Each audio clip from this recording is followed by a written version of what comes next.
Bienvenidos al ciclo de entrevistas para todo Jujuy. Hoy estamos en visita de Sonia González, quien es directora provincial de SAME. Sonia, gracias por venir. No, a ustedes por la invitación, muchas gracias. Bueno, pasó un evento tan complicado para el SAME, que es cubrir ni más ni menos que la bajada de la Virgen, ¿no? Con números que se hablan que van desde los 45.000 a los 60.000 y con un SAME que tiene que haber hecho una innumerable cantidad de atenciones. ¿Cuántas fueron? Sí, en total registradas, y yo siempre digo registradas porque en este operativo la gente nuestra mientras va subiendo a posicionarse de los puestos y mientras va bajando, ya cuando va terminando, sigue atendiendo y ahí es imposible registrarlo. Así que registrados por el SAME tuvimos 7.400 atenciones este año. A diferencia del año pasado, que tuvimos 7.650, pero seguramente que el menor número ha sido por las condiciones climáticas que reinaron el sábado, sobre todo durante toda la noche, que limitó mucho el ascenso del peregrino, ¿no? Que fueron las lluvias que tuvimos toda la noche y en todos los calvarios bajó la temperatura, la gente se expuso y yo creo que bueno, a causa de eso hubo bastante gente que decidió no subir y esperarle el domingo a la mamita en Tumbazo. ¿En tu experiencia hubo menos gente esta vez? Sí, hubo en cuanto a la multitud que va habitualmente, fue parecida a la del año pasado. Siempre registramos más atenciones nosotros a medida que van pasando los años porque mueve mucho esta virgencita y no solo a nivel provincial y del noroeste, sino viene gente de otros países, entonces cada vez es más la atención que demanda el SAME porque es gente que no está preparada, ni está aclimatada, ni conoce a lo que se expone subiendo los 28 kilómetros. ¿Cuánta gente afectaron en el operativo? Y del SAME exclusivamente tuvimos 115 personas abocadas.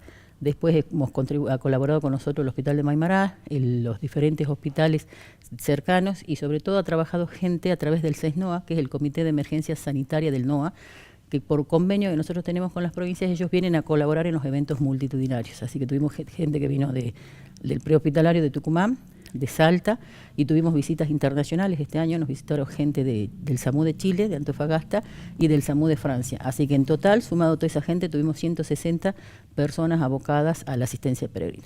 ¿Ustedes tienen cuatriciclos en esto o son provistos por Gendarmería, digamos?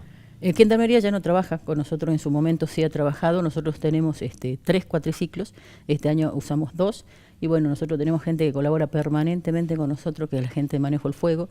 Ellos tuvieron sus 3 cuatriciclos, así que en total tuvimos 5 cuatriciclos que pudieron trabajar por el camino por el sendero de Tumbazo, por el sendero de Tunalito, siempre es a fuerza de hombres, así que ahí tuvimos los otros organismos, sobre todo el ejército argentino, que colabora mucho en el rescate de las personas. Siempre se reitera que se tenga mucha prudencia a la gente que va por Tunalito porque exige una exigencia física totalmente distinta, digamos. ¿Hubo muchas atenciones que tuvieron que hacer en Tunalito?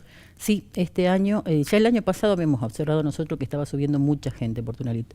Este año subió más que el año pasado y con respecto al rango etario es un tema porque no es gente joven y que esté preparada físicamente para poder ascender. Es cualquier persona que puede subir. Nosotros tuvimos que hacer el rescate de un adulto mayor de 85 años, una femenina que es oriunda de la zona. Lo que pasa es que para la gente que es de la zona, ir a visitar la mamita es algo normal, no es todo el preparativo que hace el resto de la gente. O sea, la indumentaria que ellos usan, el calzado que ellos usan es el que usan normalmente cuando están en su casa. Entonces no van preparados, llevan muy poca agua, abrigo casi nada porque no quieren cargar muchas cosas, pero es la fe la que ellos los moviliza y por más que uno por ahí sugiera o uno indique ya el descenso por las condiciones de la persona particularmente, muchas veces no quieren hacer caso. Entonces es todo un tema trabajar con la idiosincrasia de la gente para explicarle por qué la conveniencia de tener que descenderlo, ¿no? Bueno, Cristian entrevistó a una persona de 78 años de edad y que subió por acá, ¿no? Y que normalmente uno le pregunta ¿de los cuántos años suben? ¿Desde los 5, 8, 10? Claro, entonces para ellos es una vida y el no hacerlo es la falta de fe o ha pasado algo si no lo hacen. Así que ellos a toda costa ellos van a querer subir y para ellos cumplir una promesa o haberle cumplido a la mamita un año más es haber llegado hasta donde está la mamita. O sea, ninguno de verdad. No tuvimos en su momento en el operativo, pero en el momento cuando ya se desarrollaba la misa, sí tuvimos 2 pacientes que se descompensaron del punto cardíaco y esos pacientes tuvieron que ser trasladados en ambulancia de alta complejidad hacia el Hospital Pablo Soria. ¿Se registra, hay un seguimiento posterior? ¿Qué es lo que pasa con esto? Sí, esas 2 personas que eran oriundas de la zona, por eso también muchas veces son pacientes que ya tienen por ahí patologías crónicas. El paciente, el adulto mayor que sube siempre ya tiene una patología previa. A uno de los pacientes tuvieron que efectuarle otro tratamiento que se llama cardioversión para que poder revertir la situación por la cual nosotros la bajamos. ¿Está viniendo más gente de otra provincia? Sí, viene gente de todas las provincias.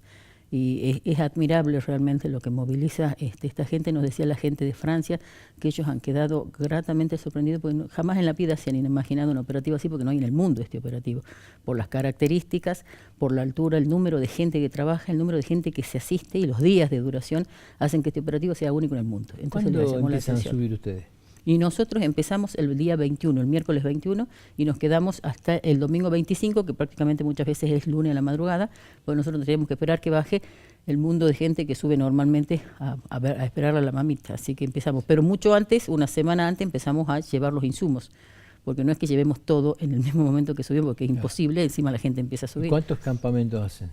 Hemos tenido en total 9 puestos de salud funcionando, los primeros 7 y después otros 2 que se ponen conforme a la demanda que nosotros tenemos y a los lugares estratégicos que ya conocemos donde se tiene que atender mayor gente. Y lo que hemos visto este año, que ha subido más gente por Tunalito, nos ha puesto en alerta de que el año que viene probablemente tengamos que acondicionar un puesto más por Tunalito para poder asistir. ¿Cuántos puestos hay en Tunalito? Por Tunalito hay 3 puestos.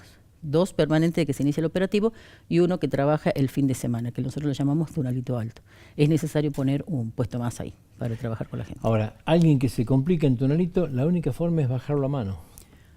No hay otra manera. O sea, a mano y movilizado. En una tabla nosotros este año hemos dispuesto de colchones al vacío, que es una modalidad de transporte mucho más cómoda para la persona que lo baja, porque normalmente hablamos entre 8 y 15 personas que se tienen que ir rotando. La gente que conoce los senderos sabe de lo que estoy hablando, entonces no puede ir uno al lado del paciente, o uno lo agarra de la cabeza, de la zona de la cabeza y otro de los pies para poder bajarlo por determinados lugares. Entonces tiene gente que se vaya rotando, porque si no se cansa. Si vos tenés que ponerle un porcentaje, digamos, ¿qué gente sube por Tumballe y qué gente sube por Tunalito? ¿La proporción que es 20-1? No, menos. Nosotros, por ejemplo, de la asistencia que hemos tenido de los 7.400, hemos tenido en asistencia, después le sigue, después de Punta Corral, que obviamente es la zona donde más atendemos, ha seguido Tunalito al medio. Eso es lo que nos ha hecho ver a nosotros que hemos atendido más gente por ahí. Por Tunalito al medio se atendieron 2.000 y monedas fueron la gente que se asistió en Punta. Y por Tunalito al medio tuvimos 1.300, 1.200 personas. Lo más frecuente que es problema de presión. Descompensaciones, o sea, tenemos mal agudo de montaña. De cada 3, las estadísticas dicen que cada 3 personas que sube, 2 van a necesitar oxígeno. Necesitar oxígeno implica que tienen el mal agudo de montaña. Eso hemos tenido varios, hemos tenido descompensaciones por hipertensión, hemos tenido descompensaciones diabéticas, ¿sí? Mucho, algunos pacientes que sí o sí había que indicarle, y por ahí pacientes que ni siquiera llegaban hasta Punta Corral, ya en el primero o en el segundo calvario ya se les indicaba el descenso. Hemos tenido gente que ha colaborado en la indicación que se le daba y gente que no ha querido, que ha continuado pese a los riesgos y todo, ha continuado subiendo hasta Punta Corral.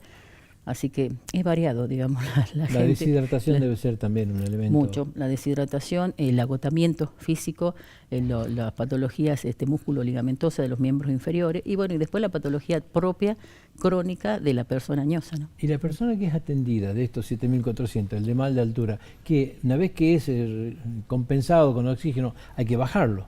Depende del MAM, digamos, le llamamos nosotros mal agudo de montaña. Puede haber el leve, el moderado o el severo. Siempre la indicación es descender, empezar a bajar, pero no claro, depende de los síntomas que presente, en qué lo bajamos y cómo lo bajamos y hasta dónde lo bajamos, digamos.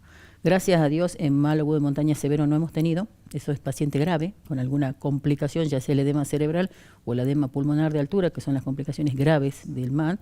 No hemos tenido esos casos, pero sí hemos tenido moderado. Y lo que hemos tenido mucho el sábado ha sido la gente mojada, enfriada, con dolores abdominales a causa del frío, con molestias musculares porque se han enfriado. Mucha gente iba preparada. ¿Qué hace el peregrino? Sube el sábado y baja el mismo sábado. Al ver las condiciones climáticas, algunos decidieron quedarse. No tenían en qué quedarse. No habían llevado carpa y nada porque su condición era otra. Llovió mucho el sábado, ¿no? Sí, pese a que nosotros insistíamos que las condiciones climáticas eran tal, que hablaban de lluvia tal cual, como se fue diciendo, fueron las condiciones climáticas que tuvimos. ¿Hace cuántos años que estás trabajando en estos operativos? Y yo ya antes de ser SAME 107, cuando éramos hospitaloría, la guardia de la hospitaloría, ya trabajábamos, así que yo llevo 20 años haciendo esta cobertura ya. ¿Viste mucha muerte? Sí, yo tuve una experiencia muy poco grata, fue la primera vez cuando era residencia de medicina general, primer año, así conozco todo este operativo, no conocía la existencia de la mamita, nada, y cuando fui al segundo calvario que estuve designada, tuvimos la primera asistencia que hice fue un recién nacido fallecido. Así que sí, hemos visto situaciones poco agradables, situaciones dolorosas y situaciones que uno por ahí quiere revertir, pero por las características del lugar, cuando muchas veces nos activan hasta que nosotros llegamos al lugar, por Tunalito hemos tenido personas fallecidas y ahí se complica mucho más porque ya hay que trasladar, digamos, el cadáver, es todo un operativo bajar un cadáver de esas zonas, ¿no? La única forma de entender cómo llega la gente es a través de la fe, no del raciocinio, ¿no? Totalmente, totalmente. Y uno no es quien para oponerse, ni mucho menos. Uno acompaña a eso. Creo que los años nos han permitido eso, que el sistema prehospitalario, el SAME, el trabajo que hace en el operativo de Punta Corral es muy distinto al que nosotros hacemos día a día. Entonces muchas veces el hablar con la persona, el explicarle por qué la conveniencia en contenerlo, contribuye mucho más a que uno en forma rígida le pueda indicar que descienda, porque eso no sirve, digamos, lo tenemos que acompañar en su fe. Tony, gracias por venir. No, por favor, a usted por la invitación. Nosotros nos despedimos hasta la próxima vez que nos convoque las entrevistas para todos ustedes. Muchas gracias.